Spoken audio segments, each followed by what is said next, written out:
This episode of A Brush With is sponsored by Bloomberg Connects, the app for arts and culture. Created by Bloomberg Philanthropies, Bloomberg Connects lets you access museums, galleries and cultural spaces around the world on demand. Download the app to access digital guides and explore a variety of content.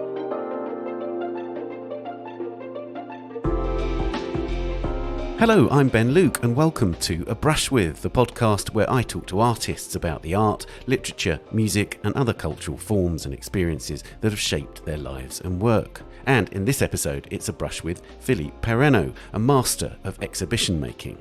Philippe was born in 1964 in Oran in Algeria, but grew up in Grenoble in France. He graduated from the École des Beaux-Arts there in 1988 and then went on to study at the Palais de Tokyo in Paris. Ever since he emerged in the 1990s, Philippe has used the spaces he shows in and the immediate environment around them as an active presence in his work. Often these actions are triggered by hidden environmental forces that Philippe harnesses as data to orchestrate his shows. This was perhaps most dramatically realised when he took on the annual commission for the Turbine Hall at Tate Modern in London in 2016. There, while inflatable fish floated around the space, making the Turbine Hall feel like a vast artificial aquarium, the scenario of the exhibition was triggered by yeast, which was growing in a room at the end of the space. The yeast was connected to a weather station on the roof of the building, and the data it captured, relating to wind, light and heat, was transmitted to a bioreactor controlling how the yeast was fed. This then dictated the yeast's patterns of movement, and that affected the appearance of the various elements of the show. The lights within the space would seem to perform a dance. Speakers and screens descended from the Turbine Hall ceiling, and different films would then be shown. They included Inhuman, in which the ventriloquist Nina Conti performed a text written by the artist alongside beautiful sequences of a cuttlefish with its changing, pulsing colours. Crucial to the work was whose voice Conti was speaking. Was it her own? Was it the cuttlefish's? Or the Turbine Hall itself, which Philippe had turned into a living organism. In that Turbine Hall installation, there was a work he'd made with the British artist Liam Gillick, and Philippe is a serial collaborator. He's made work with numerous artists, including his French peers Dominique Gonzalez-Foerster, who he studied with in Grenoble, and Pierre Huyghe, with whom he bought the copyright to a manga character named Anne Lee, and then shared her with a number of artists as part of a project called No Ghost, Just a Shell. He's also worked with a former guest on this podcast, Tino Segal, and perhaps most famously, he worked with Douglas Gordon on the film Zidane, a 21st century portrait, where the French football star was filmed on multiple cameras for the entire duration of a game he was playing for Real Madrid. It's a truly spellbinding film. That group of artists featured together in numerous exhibitions and were regarded as reflecting a tendency in contemporary art that the curator Nicolas Bourriaud theorised as relational aesthetics, which he described as a set of artistic practices which take as their theoretical and practical point of departure the whole of human relations and their social context, rather than an independent and private space. Philippe is making a new work to coincide with October's major Goya exhibition at the Guiller Foundation in Basel, in which he's documented the Spanish master's dramatic late black paintings, now in the Prado, for his latest work in film. And here too, the idea of the construction of space and of immersive experience are uppermost in his thoughts. A consistent element of Philippe's work is a playfulness with constructions of reality, born from a profound interest in fiction and science fiction, the idea of the automaton and artificial intelligence. Always, though, we experience this in relation to human movement and bodily presence within the exhibition space. From Philippe's earliest works, reality and unreality have preoccupied him. One of his earliest pieces was even called No More Reality.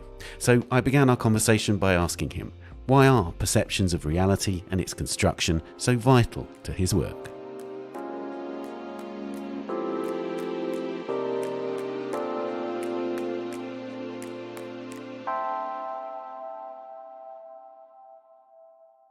Yeah, it's true. The first work I did was called No More Reality. It was in the schoolyard of a primary school in Nice when I played with a sort of a workshop kind of with some kids in the school in the summer and trying to explain what was a demonstration and the meaning of it. Demonstration has a sort of like two meanings in French called manifestation, you say.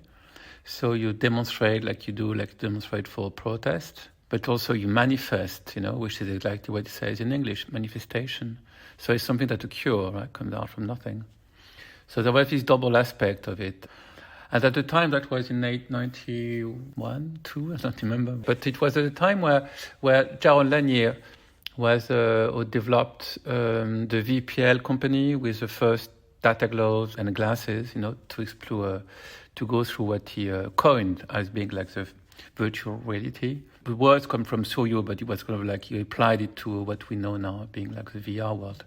So that was the sort of like the context in which that work was done. So I talked to the kids about manifestation and demonstration, and also maybe the meaning of being an artist, and say you can also build your own kind of like set, and build your own reality, so to speak, So of course there are things which are given, but then there are things we can build up. And all these things were like my, understanding of from what Philippe Parreno to Timothy Leary to some ideas that was discussed at the time and rediscussed at the time when Jaron Lanier came out with the VR and this beautiful invention that he had as a sort of like a set to enter into a post-symbolic world, right? A thing where you doesn't have to come with a word to name something, but you can be the word or you can be the thing. So it was all these sort of like ideas, that was in my mind at the time.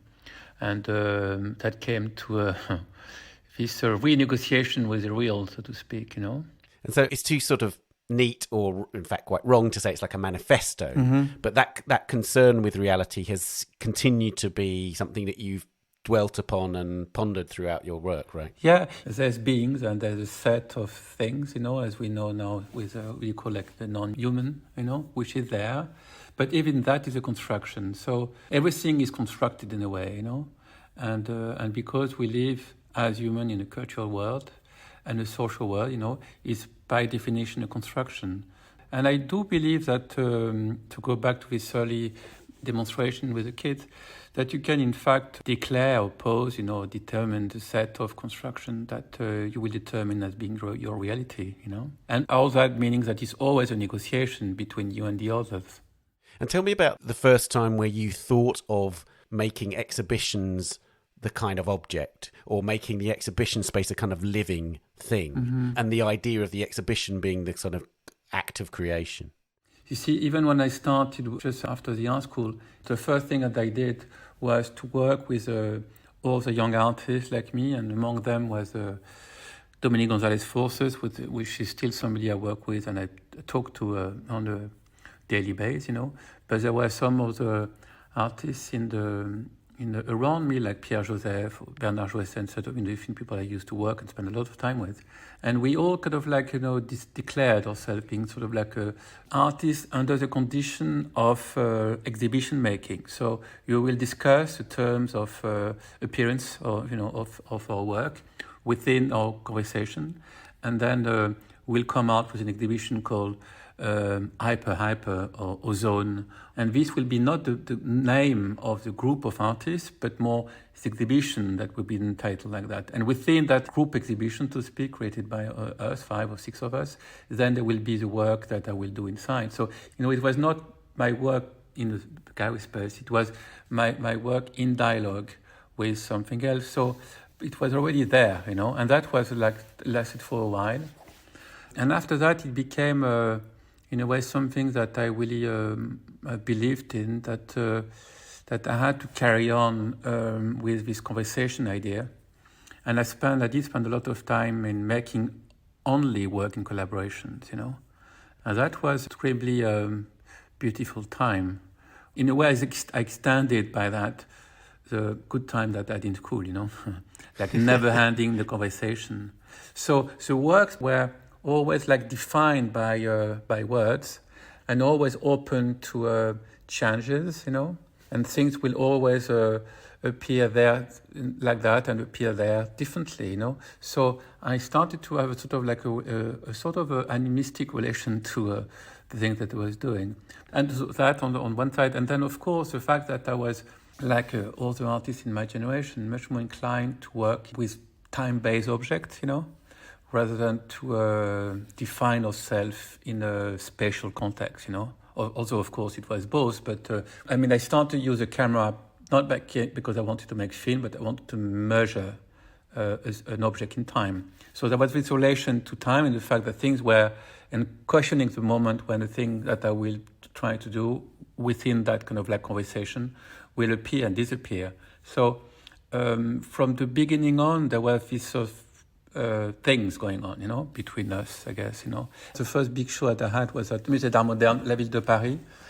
That was 2002, I think. And that was a show that I did as a curator. There was André Sobris, but there was also Jaron Lanier that came from New York to work on the show as sort of a collaborator on it. I asked him to come because I was, as we just talked before, fascinated by the work, but also as a composer and also because of this attempt, let's say, to say that we can produce computers that will be more dealing with a musician rather than to deal with the software, that is between you and the user. So he has sort of like an anthropic kind of like relation to the computer, and I kind of like this idea that the computer is getting better because the user gets better using it.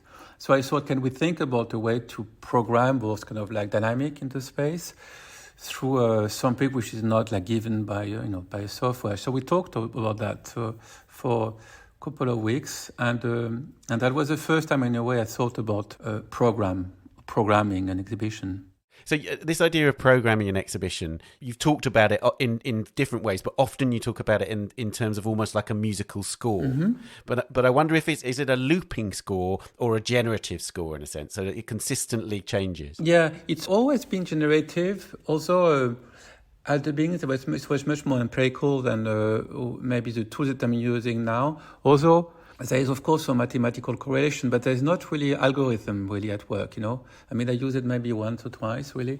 Otherwise, what I use most of the time is data that I collect from either a microphone placed outside or inside the space, or from input that I get from, the sun position, or, things which are in a way correlated to the space in which the work appears, So this, in a way, of course, because the position never the same, or because the atmospheric pressure is never the same, that in a way launch or trigger a series of events that will never repeat themselves, So it's to try to avoid that sort of a looping, yeah. And of course, then you have this idea, like in Tate Modern at the Turbine Hall, there was the yeast, these tiny microorganisms that were dictating the sort of scenario that occurred in this vast space. Yeah. Tell me a bit about that. Well, of course, there was this idea of having a vanishing point, when you come in and you have this sort of like perspective at the end where the yeast and the lab was located.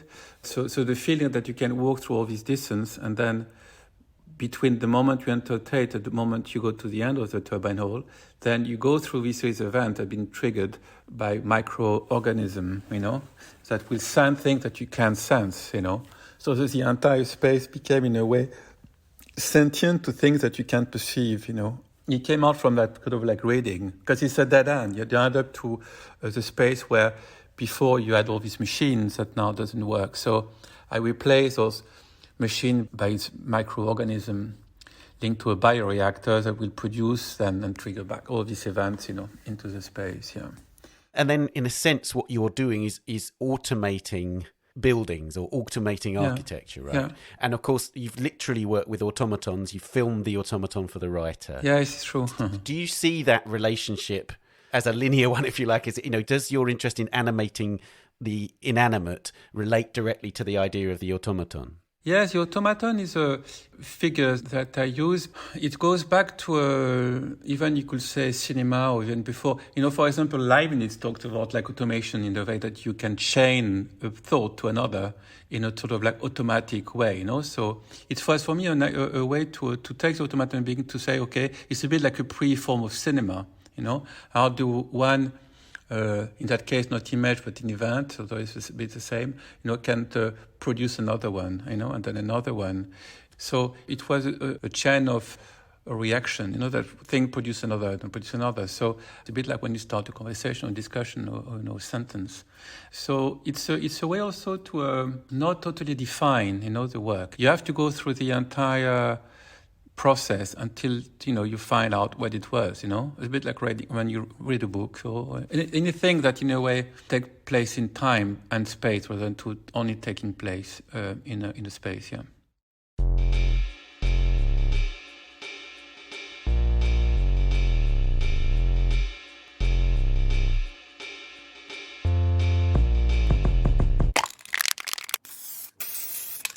Let's move on to the question we ask all our guests. So who was the first artist whose work you loved? I will definitely go for Pasolini. The poems, I guess. Maybe even the film Acatone. Would be more movie or kind of like on that kind of like realm. Visual art a bit later, maybe, apart from if you say, okay, we can experience with Dali, yes. But I didn't really understand what it was, really, apart from it looked like a really cool image. But that's interesting, is that because one of the things that you've done is very much make films which operate within the realms of the exhibition space or the gallery. Yeah, the thing when I will say Pasolini maybe because it was. I was fascinated by Pasolini as an artist, being able to write poem, to write prose, to appear as sort of like a citizen, whatever, who was also engaged into a political discourse at the time, and also producing movies. So there was this sort of like idea that he was able to write in multi-dimensions, and I was fascinated by that. And of course, like your young years, you were in Grenoble, which was a very particular set of conditions, yes. Right, in Grenoble, which created the kind of educational structure in which somebody like you from a working class background could really thrive. Is that right? Yeah, absolutely. So I had access really, really early on to the Cinematheque, where film from Mizoguchi to whoever, was screened and commented by people like Jean Douché. So I was exposed young, when you're 16, 17, but an age was really important to understand or to access to things that otherwise would be really hard to access to. So that was the door, where to enter. At the time, I was also quite, I'm sure today still there and operating the Maison La Culture, that was at the time really extremely active. So exposing also to dance, and to stuff that was also otherwise really complicated to get access to from where I grew up, where not much stuff happening, And there was also Le Magasin, which was and the crucial influence of Jacques Guiller. Could you say something about what was so crucial about Guiller's attitude, his programming, etc.? What was fantastic with Jacques Guiller is that we were really young. We were able not only to be to work and to make a little bit of money, to work as in a magazine, but to do everything, meaning to install works, to repaint the wall, to disinstall the works, to tour the people coming into the art center. So we were really exposed to the entire life, in a way, of this institution, and had the chance to meet a lot of artists who come and do stuff, there. So it has a tremendous influence on me, yeah, absolutely. Which historical artist do you turn to the most today? I spent a lot of time recently talking to Daniel Buren, which I'm not sure how far you can go through history, but it's a contemporary. He's historical and contemporary. Yeah, contemporary. It depends. I have a tendency also to... For like right now, for example, I spend time looking at Goya, but I used to relate to things which I need for the work while I'm doing something. So I'm looking at Goya right now. I'm also going back to some kind of Joseph Conrad writing. So it's like depend of like what you need for when you when you engage into something, right? Now I think also Michael Asher recently. I've been looking at a lot of his work recently for some reason. I don't know why. I don't know if you know about the work that he did. One of his rare, I think, or only piece of work that he did or sold to a collector, which was, desperate to buy something from Michael Asher, who was not able to do any object. And finally, he came with a beautiful idea, which is it's worth saying it because it's not written anywhere. And it's a collector was in Michael Asher lives in Los Angeles, and the collector was from LA, and the collector house was, of course, in a little property bordered by a wall. And after spending years thinking about something, he just proposed and did displace the wall from the depth of the wall inside the property. The collector will gain in object but lose in space, right? And the people around will gain more space and lose an object. And I thought it was a beautiful thing. So it made me really smile. Did the collector accept that proposal? Did it happen? Yeah, it happened, yeah. Right. Let's talk about Goya, because you're making work which is directly responding to the black paintings, right? The black paintings were painting in a house, called La Quinta, La Quinta del Sordo, and it was 14 paintings painted on the 2 different floors. And the paintings were really painted not like just roughly painted on the wall directly. but it's not a fresco technique used, And worked on them for a couple of years, and it was supposed to be the legacy, and a really deep one, to his son and the grandson.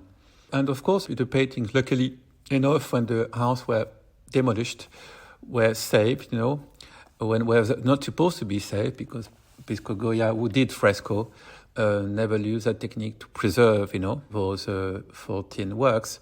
And the paintings were detached from the house was turned down, and then the paintings now remained, in a gallery, where they are all hanged at the same level, and, exist as sort of like a series of distinct objects.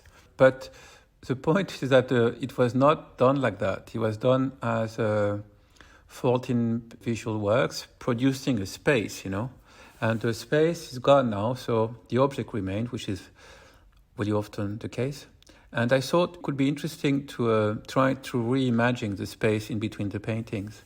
And of course, that with the coronavirus crisis took a bit more time than planned. And so it was supposed to be doing something simple to do, and it became more and more complicated. So I did some, first, before you go to Madrid, I had this vague idea that it would be interesting to have a sort of a motion that would be at the same speed than the paintings themselves. So I tried to get some video motion that will run, a camera that will run at 500,000 frames per second and even beyond. So I explored different cameras like that to have this like matter that will be at the same sort of speed, like the paintings are made of. And so I had this stuff that I shot that was in New York 2 years ago, or a little more. And then last summer, winter, I went to shoot in the Prado. We tried to shoot the painting without having never the frame, so getting really close to it, try to lit them up with candles, to try to get the light reflection in them, and being close to them and going from one to another without really having to see the frame. So being immersed within the paintings and go within, and with the editing, try to rebuild a diegetic space that was now gone. So I didn't really start editing. I just looked at recently at all the footage that I had hours of footage. And it's interesting because I know if you know this film called the Monteverde d'Ombre in French. It's an old German picture from the early cinema, where somebody going to a weird party and he show shadows, with his hand shadows, and produce sort of a drama. It was an early film. So the Monteverde d'Ombre is called showing shadows, right? So a bit like, So I'm going to try to do something a bit like that. We can look at the paintings and look at things that you didn't really see or never get a chance to see because you can't go so close to the painting. So it's a way to show paintings in a different way, yeah. Rather than to show it in the space, I show it within the genetic space, which is an attempt to. We'll see. I didn't start the editing, so we'll see. I have no idea what the sound will be, but we'll see. Yeah. Obviously, because those paintings, as you're saying, as they were originally created, were kind of created as an installation, effectively, weren't they? They were, as you say, they were not originally objects. They were created as a space. Exactly. And I found it quite fascinating, to try to go back to this precise notion, It was painted in 1818, 1819, which is fascinating as well because it's a couple of years or a year or two after the first release of Frankenstein of Mary Shelley.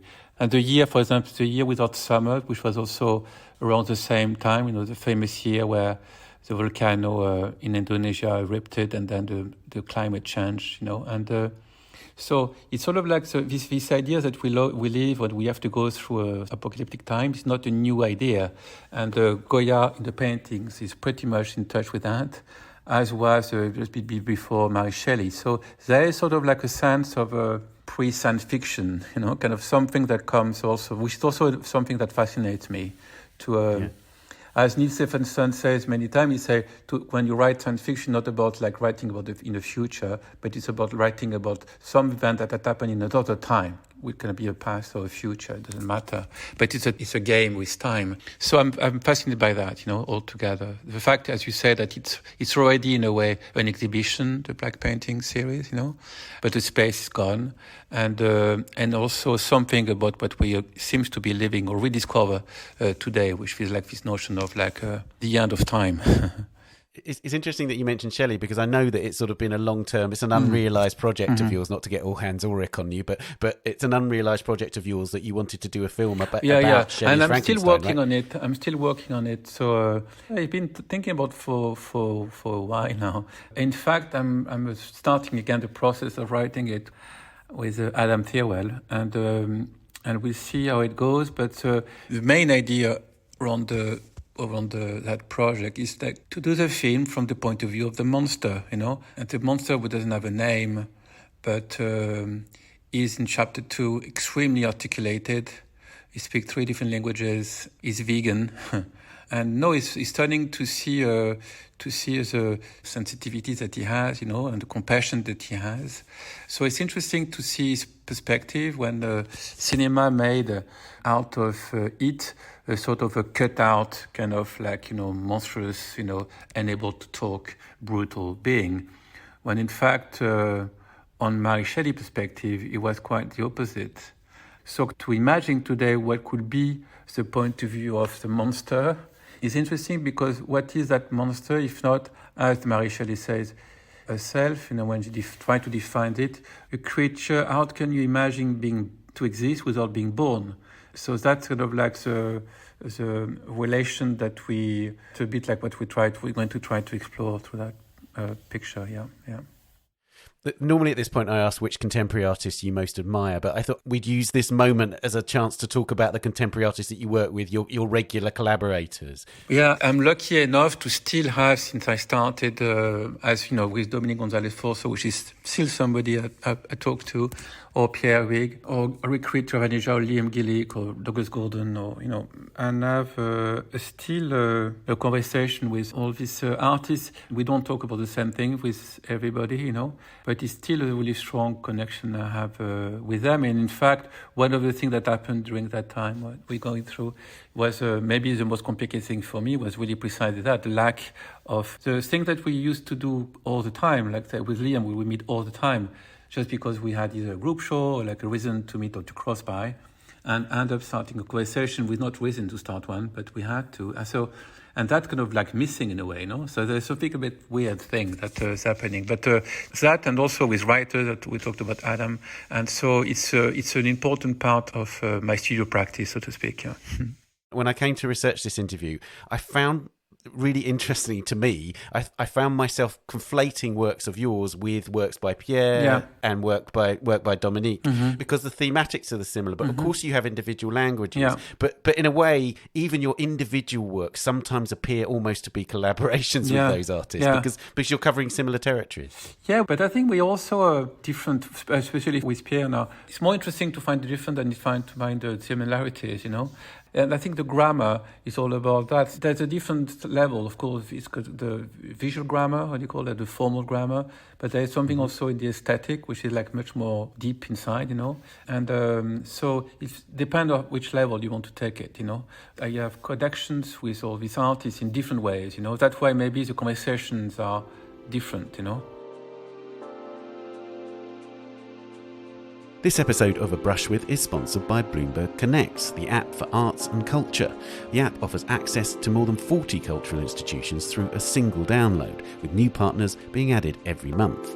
Alongside guides to museums such as the Guggenheim in New York and the Serpentine in London, you can explore the life and work of the late collaborative duo Christo and Jean-Claude in a dedicated guide that's available in English and French. If you download Bloomberg Connects, you can explore the artist's projects by decade, watch archived footage of Christo, and gain insights into L'Arc de Triomphe Wrapped, their final temporary project on view in Paris from the 18th of September until the 3rd of October. The guide contains practical information for visitors, as well as the details of 3 related exhibitions and film screenings. For more content and to explore guides to all the partnering institutions, download Bloomberg Connects today. You can find the app at bloombergconnects.org. It's also available to download from the App Store and Google Play. Do you have a studio as such? Yes. And in your studio, do you have particular visual things? Do you have things pinned up on walls around you? Is it a busy space? I have a studio since maybe 10 years or so. And I had for many years, until like 2 years ago, maybe, a cephalopod in the studio, a cuttlefish, which was really complicated it was for a film I did. And so I lived with them for a while. Right now I have orchids.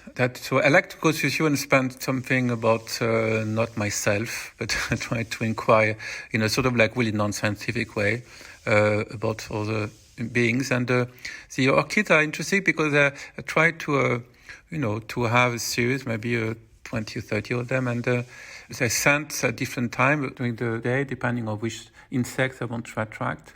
So I start to create sort of like a clock, where you have smells during the year, with like change. And so I'm dealing with that. I have a drawing on the wall of Richard Case, the comic book. He worked with Grant Morrison on the. Oh, right. And there's a beautiful drawing of Danny the Street in it. Yeah. So that's what something I'm with. Yeah.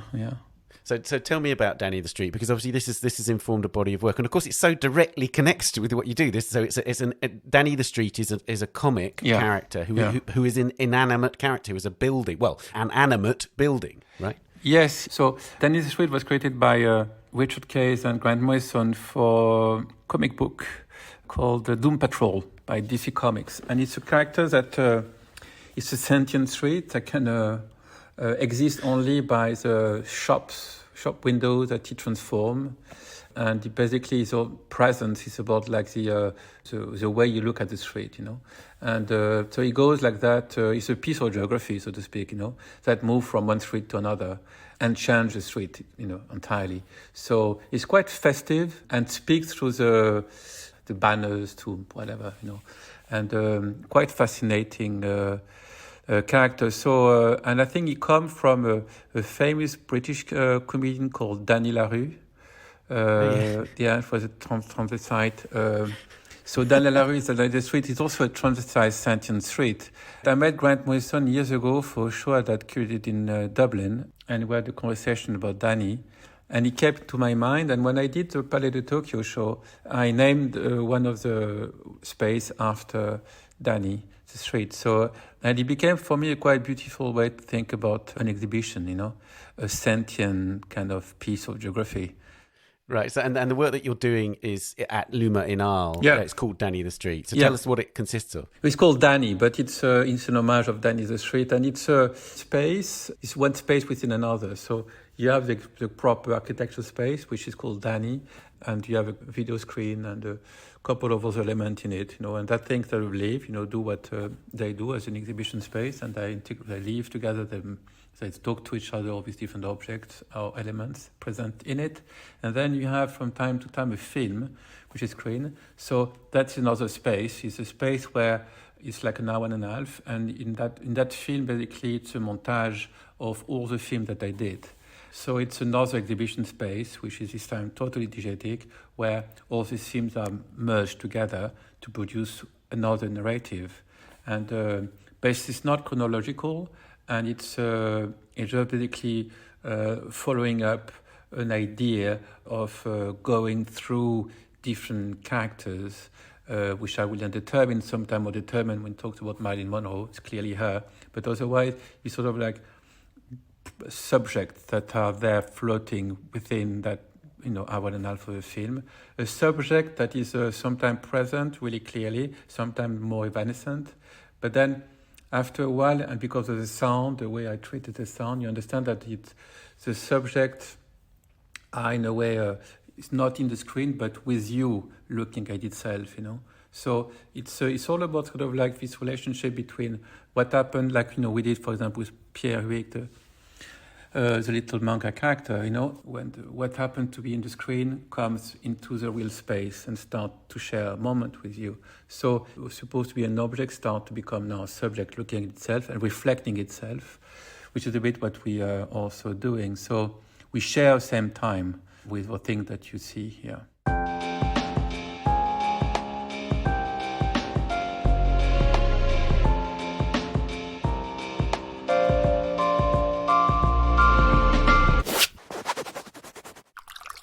Which museum or gallery do you visit most frequently? Cinemas. theaters. I spent a lot of time at MoMA, for example, doing the last work I did. So I did spend more time. I spent a lot of time in Philadelphia when I did Dancing Around the Bride. To do an exhibition takes me time, so I spend time doing it. But I don't have a space where I go regularly. I go really to the space where I work. Which cultural experience changed the way you see the world? Books, I think. A lot of books. We're going to come on to books in a minute, actually. But actually, I'm going to propose something which I think, from what I've read about your work, may have changed your view of the world. And it's the exhibition called Les Anmatérieux at the Pompidou in 1985. Yeah. So Jean-François Lyotard was one of the two curators. Yeah. Did it change your view of the world? What was its effect on you? Yeah, absolutely. But I was already kind of interested by visual art and so tried to do something with it. But it's definitely a show that, although I was not really certain that I will end up being a visual artist, but I was interested by the fact that you could actually produce some form of content without really having to show some paintings on the wall, It was a textbook to me. And I found it fascinating to be able to, at the time I was saying to write in 3 dimensions, in fact much more than 3. But there was a relationship, of course, between some visual art object, but also a relationship between the smell and the light. And to enter into, as Lyotard said, a new zone of sensitivity, it's interesting. Yeah. To say it was not only a display of object, but a pure, as you said, phenomenologic experience. Something to try to experience some classified, experience, something which was going on at the time, and we couldn't really put a word on it, So I found it quite fascinating, yeah. He was quite explicit that and he actually said this, he wanted to create unease in the viewer. And I think the idea of creating an exhibition in which one wants to create unease, it seems to me is quite a radical idea. Absolutely, yeah, absolutely. And whether or not you like some of the text, also it was the part from the material was really close to his Inhuman text that he was, which was, amazing text of philosophy. But it was also non-linear, so... which was also quite stunning, that you will take it from where you want to take it and then build your own kind of set of ideas out of it. It was quite open in a way. The entire thing was quite open. And of course, it then, if you push that, the fantastic set of text that was produced by... in fact, a common text that was produced by from Derrida to whoever was part of it, where he asked different collaborators to produce sort of intranet system, So IBM delivered to all these participants a computer, and people were actually discussing together online. It was sort of a first kind of book that was produced by a collective of people in real time, and. That also was quite fascinating. So yeah, it was a lot of things to say about it. Yeah, and we talked recently a lot with that because there's this idea to try maybe to do something, a part 2, or to imagine a part 2. It'd be interesting to do an exhibition created by a dead curator. Let's talk about literature then. Which writers or poets do you return to? No, I read a lot, and the last text that I read called Pharmaco AI. It's a book by Kenrick McDowell. And it's a book written by a human and an AI. It's a GPT-3, I think, AI kind of system and predictive generative language system. And I found it quite stunning, sort of totally cyberpunk manifestation, rather than imagination. I've been reading a lot of the Ted Chiang books, which I found it fascinating. Exhalation is a beautiful novel. A short novel, beautiful. It's all about this creature that try to analyze its own consciousness, and at the end you understand that the fact that the creature will survive its extension is precisely because you are reading the book, which I found it really beautiful. And the end and the entire setup of the text beautiful. So the Jeff Mondiamir, also The Trench Bird, which is also a short novel, which is also beautiful. But the book I return to the most, I'm not sure if I return to books really.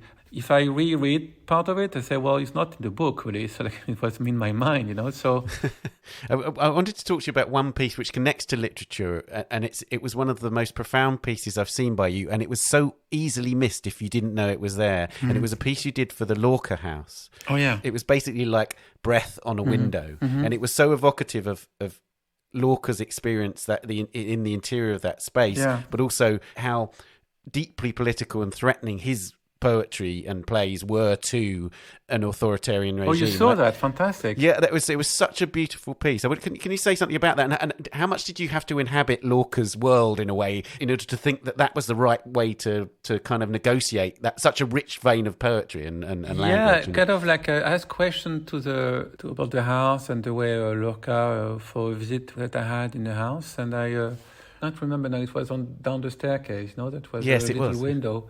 He somebody said, "Look," and then he was spending time. Or that's where the people came to take him. Whatever, I can't remember somebody. So he came from the little conversation I had, visiting the house, and I put the breast at the level of his height, which was mid-1. It was a shorter than me. So, but it was really out of the conversation that we had. And it's just such a touching and as I say, sort of, it almost isn't there, but it's so potent when you witness it. Yeah. You talked about science fiction. I mean, I was wondering about, and one of the things that occurs to me is that both you and Dominique have been talking about science fiction long before. It's now become a very, very common thing for artists to talk about science fiction. In the 80s and the early 90s, it wasn't such a common thing for artists to be dwelling on. No, I mean, for me, science fiction definitely through the cyberpunk, Sterling, Stephenson, of these guys, because it was they were a bit younger, older than us, but nevertheless, they were dealing with technology in a way that, say, okay, first of all, they were really imagining the future, And in fact, if you go back to the text, some of the stuff I saw kind of like unbelievable predictive, to what we're going through now, which was really stunning. And I took that prediction, or prophecy. So that was a fascination. The fact also that punk, because there was this idea that technology, if the technology goes to the hand of the wrong users, then you can produce a better world, And that was still something which I think interesting to discuss, So, it was something that was at the same time was producing a lot of and beautiful forms in my head or in our head, but also great ideas, and the conjunction of both. And the fact that indeed we spent a lot of time reading, which was a big part of my time at the art school.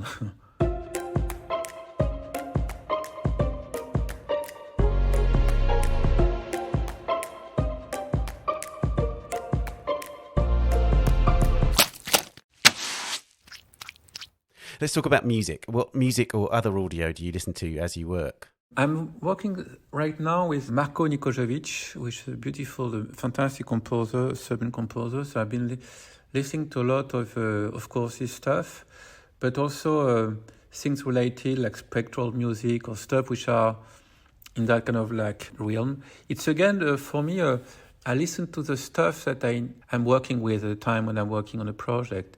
And I'm working on this Phantasmagoria project with Marko. So I listen to strange stuff like that. I mean, strange. Marko is not strange stuff, but like trying to look at stuff which are a bit like, that I didn't really pay attention to before. I wanted to ask you about the piece which is a very personal piece actually for you, which is called Credits or Credit, where you managed to convince Angus Young of AC/DC to imagine himself effectively be you playing Angus Young in your bedroom on the housing estate in which you grew up. Can you say more about that? Yeah. In fact, he was not really playing much. He was just like going like ling, ling, but which is exactly what I was, because I was not supposed to have any AC/DC stuff because I didn't have cannot pay or afford to do anything. So basically, and it was fine because, as you said, it was all the idea of trying to say, okay, it was the idea, it was a film. The first time I did a film in 35mm, and it was the idea to rebuild from memory landscape of the housing estate where I grew up with. So I went back to the space and or trying to find some people I used to hang out with, but also to find some some politicians at the time, and try to understand what was the politics, of the urban plan there. So from some books, but also from some interviews I did. And I came out with that reconstruction, sort of like reenactment or reconstruction of this urban landscape, but produced from the different memories of the politicians, but also from the people I used to play with. And it came out with something which is not historical, right? But the projection of a fantasy, since it's a combination of all these different subjective point of views. So it was one kind of like shot, where the light changed, and a bit like when you daydream looking through your windows, the window of your apartment, and then the time changed, night and day. So I was working on that film, and then I saw I was looking through my window, which was not exactly the same landscape I was looking through, but nevertheless was the idea. I was pretending to be Angus Young, so, airplaying. And so I thought it would be interesting to try. And by chance, I had a friend at the time that was a recording artist who was with him or whatever. So I came to explain the project. And while I was talking to him about the project, he was playing, doing some stuff, I said, but you don't need to do anything. You just can use what you just been doing. That's it, And so I went like that. It was funny, yeah. Recently, in a show in the Serralves Museum in Porto, you used an AI playing a score by Shostakovich, the Fugue number 24 in D minor, as the kind of score to dictate what happened in the show, the different elements of that show. I was wondering why you chose that particular piece of music. Yeah, it was done because I was interested by the fugue, as a form, and the idea of the show. We had, I think, can't remember the amount of space that was in Serralves, but the amount of space was related to the amount of movement that we had in the fugue and the idea was to say, okay, each of this movement is one room, and at the end we end up in a theater where we had AI try to iterate and to produce the 18th of a can't remember movement of the fugue. So that was the idea. Basically, it was a decision taken by the pianist Mike Misha and me of trying to find a fugue that could match the museum. Yeah. Is there a particular discipline in your daily working life that you see as an essential ritual? I can't spend a day without reading a page of a book. So I guess that's a ritual, Every day I'm desperate to find something that kept, I need to hang on something in a way, in a desperate type of way. And so it's always like, when I need to find it within the work I'm doing, but most of the time come from something else. So I'm a bit like, I'm going around kind of like neurotically until I found something that put me at rest for the night. It's not really peaceful experience. If you could live with one work of art, what would it be? It would be a book. I can't remember tell you what, because then, it would be more free. A science fiction book would be great. A big, long science fiction series. Something like 6 volumes of Hyperion would be great, And lastly, what's art for? That was a beautiful line, so beautiful because it's not mine. So it's a line by Robert Filliou who says, art is what makes life more interesting than art, which I think is hard to beat that one. Yeah, it's a beautiful line. Philippe, thank you so much. Thank you so much.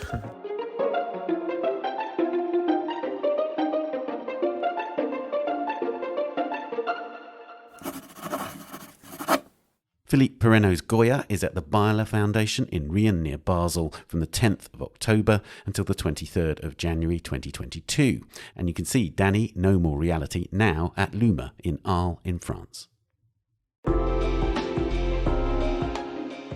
And that's it for this episode. Please subscribe to A Brush With wherever you're listening, and do give us a rating or review on Apple Podcasts. And do also subscribe to our other podcast, The Week in Art, a deep dive into the latest big art world stories, the top shows and the key issues every Friday.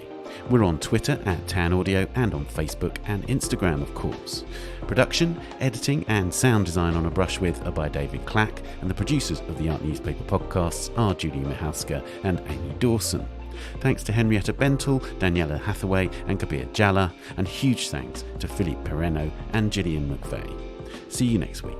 Bye for now.